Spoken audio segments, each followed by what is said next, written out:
cult members, and welcome to Pop Culture Cult. I'm Sean. I'm Janice. And this is going to be our review of Midway. Midway. Non-spoiler. Non-spoiler. Spoilers. The Americans win. Spoilers? They bomb Pearl Harbor. We do little bomb stuff, and there's our review. And there you go. All right. Thanks for watching and and listening. This is we have to talk about this part first before we actually talk about the movie. This movie is co-written and directed by Roland Emmerich. Now, Roland he helped work on the script a little bit, whatever. Okay. He's been working on this script since when Pearl Harbor came out, the Ben Affleck, right. Everybody that was in that. Cuba Gooding Jr. Yeah. So he wanted to do Midway, and he's been working on this script, and I listened to an interview with him on Collider Live, and they talked about how he kept going to studios and saying, we need $135 million to do this the right way because we want to do the big epicness of having all of the aircraft carriers and all the destroyers and all the planes and doing it all that way, and you can't do any of that stuff practically. And so he struggled with it, and then they did Pearl Harbor, and Pearl Harbor was not what everybody wanted. They wanted a big action movie, and they got this big dumb love story, and so there was all this stop and go and stop and go and stop and go and stop and go. So finally he said, screw it, I'm gonna do it on my own. And so he went out and got financing from a bunch of different places, and one of the big ones, which is helping with distribution, is Shanghai Unlimited, which is a Chinese company. Right. So a Chinese company is financing a German guy doing a movie about World War II, the Pacific World War II. About the Americans bombing Japan. And then Doolittle crashes in China. Then Japan bombs the shit out of China.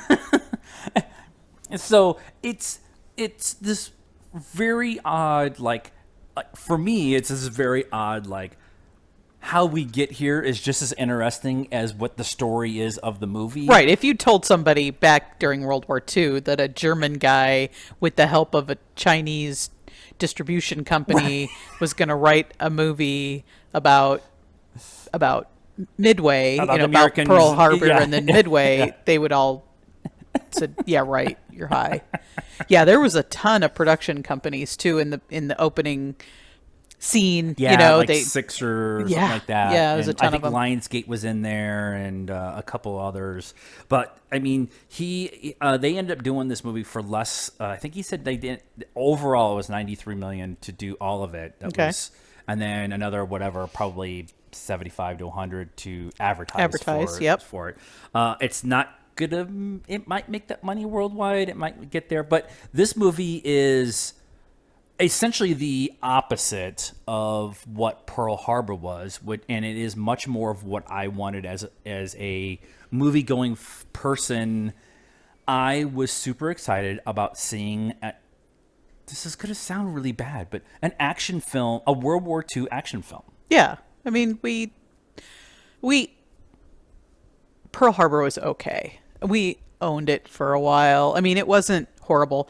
This is a person who will stop every time Battleship is on. I love Battleship. I love Battleship. So this is better than Battleship. Much better. If you listen to the critics, it's not, but it is. And it's, I mean, I don't know. We saw it in Dolby. You need to see it in Dolby.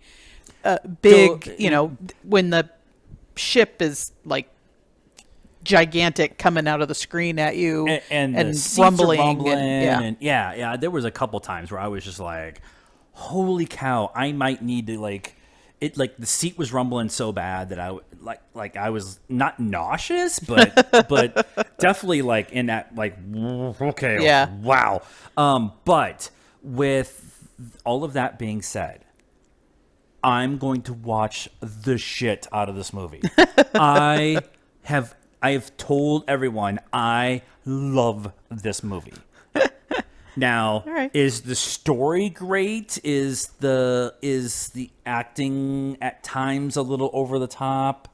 All of that, what a lot of what the criticisms have been out there, all of it has been fairly accurate from that point of view. Okay. However, what I wanted was give me giant boats in World War II getting blown up. Yeah. Give me air-to-air combat. Give me attacking the Japanese fleet and just bullets and bombs and stuff going on all the Yeah. time. And when you pan back, there's 40 ships in the sea and there's 600 planes in the air. Yeah. And, like give me all of that. Yeah. Well, and I think that I have like a fuzzy floating You got around. the thing in my nose. Whatever's going on with your nose.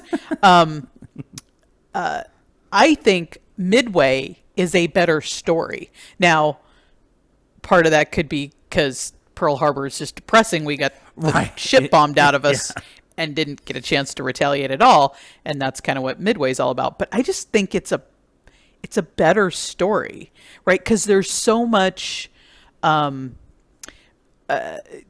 near misses, and if we're here and they're not here, then this all goes down differently. Yeah. And again, Doolittle and his crew crashing in China and what that meant. I mean, it was Doolittle and there was maybe 5 guys altogether.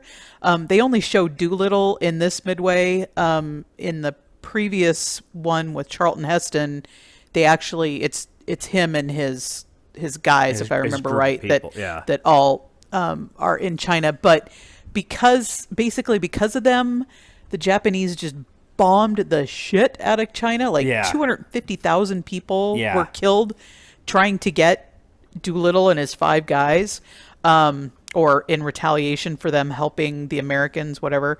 But there was 3 ships at Midway for the Americans, and one of them, less than 48 hours earlier, had a giant hole in it. The Youngstown, which is one of my favorite scenes in this Midway, is Woody Harrelson plays. Where is it? Woody Harrelson plays Nimitz. Nimitz, yeah. And Nimitz goes to the dockmaster and says, how long until the Youngstown is ready to go? Yeah. And he's like, 2 weeks. Yeah. And he's like, that's not good enough. And he says, well, it was going to be 3 months. And Nimitz is all, I don't care if you patch the hole with plywood. Yeah. You have 72 hours. Yeah. And they took the Youngstown and the Enterprise and a couple of destroyers and were super outnumbered. Yeah. And went to the Coral Sea. I missed that. I was saying Canary Islands. Yeah, before. no, the Coral Sea, they had more.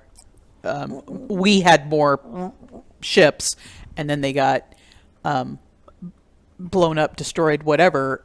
And then they're Coral super underdogs going into Midway, right? So to wrap that all up, I just think it's a better story than the Japanese come in and. Pearl Harbor's an important story, and I'm not saying that it's not, but for movie purposes, for popcorn enjoyment purposes, I just find the Midway story more interesting. And like you were saying, there's a couple scenes where torpedoes miss by inches, and it's all a matter of if this one thing had happened or hadn't happened, things would have been so different, and it just all lined up to be this story. Yeah, and I think the story, the way they do the story in this movie, there is a big action sequence. They don't mess around. They start at Pearl Harbor. Yeah. Or they start with everything that's the franticness of that, and that's the first 20 minutes. Not even the first act. That's the first 20 minutes. Yeah. Is the Pearl Harbor attack, and then they take a lull. And they do a little bit of character build up and stuff like that. And then they have a big scene or something goes on or whatever. And then they have a lull and they build up. And for me, I appreciate that because then that way you actually feel for Dick Best and Leighton and Nimitz and like all the actual people that were in the actual fight. Like you actually have an emotional connection with them, because Right. instead of just having action scene, Yeah. like that would have been too much to take. But I think what they did too well as well. Also. Also, and in conclusion, is they showed the horror that is wartime fighting without showing the horror of wartime fighting. Yeah. It's not overly bloody. It's not, you see one burnt body. It's after it's, they had to identify the person, Yeah. and that kind of thing. But they don't, when Pearl Harbor gets attacked, there's seamen floating, like bodies floating in the bay for days afterwards, and they were. But that's not this movie. That's not what this movie is about. That's right. what Pearl Harbor was about. And that's kind of why I appreciate this is it would have been really easy to kind of go down that line, and do all that, and they pulled back from that, which makes again, this sounds really bad, the fun of watching air-to-air combat cool, and ship-to-ship combat cool. And that's I can appreciate all of those decisions. And there's some times when accents are a little weird at the beginning. There's an adjustment period. Dick Best is played by Ed Skrein. Screen. Screen. I'm sorry, Mandalorian trailer's coming on. And he's British. Yeah. But he has this kind of It's like a Jersey accent. Jersey is kind of interpretation accent American thing. And so there's a moment of your brain's having to adjust to, like, that voice doesn't go with that body. And at some point in time you have to scream out, "Where's Francis?" But it's I really appreciated what everybody did in this movie. Woody Harrelson's always a win. Patrick Wilson's amazing. Aaron Eckhart plays Doolittle. Like he's in it for like 5 seconds, and it's like, I just want to watch the Aaron Eckhart Doolittle movie. Like, that kind of thing. I was just so happy with what this movie ended up being for me. And the CGI is really good, and everybody's going to complain about this. I don't give a flying F. Like, I'm going to watch the shit out of this movie. Yeah, I didn't think it was horrible. I had a good time. I thought it was decent. It's not like, oh my God, this is the best movie ever, but it was good. Yeah. It was good. And it was everything I wanted, and we ate a shit ton of popcorn. So that's exactly what you want from some movies. So score? 3.5.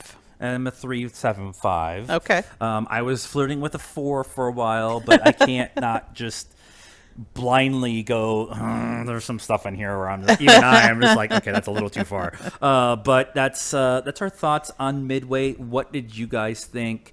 Did you like this movie? Do you like Roland Emmerich as a director? We do. Independence Day, Olympus Has Fallen, like all the fun stuff that we all like. Day After Tomorrow. So let us know in the comments your favorite Roland Emmerich movie. Like this video. Help us out by subscribing to the channel and also doing the Patreon thing.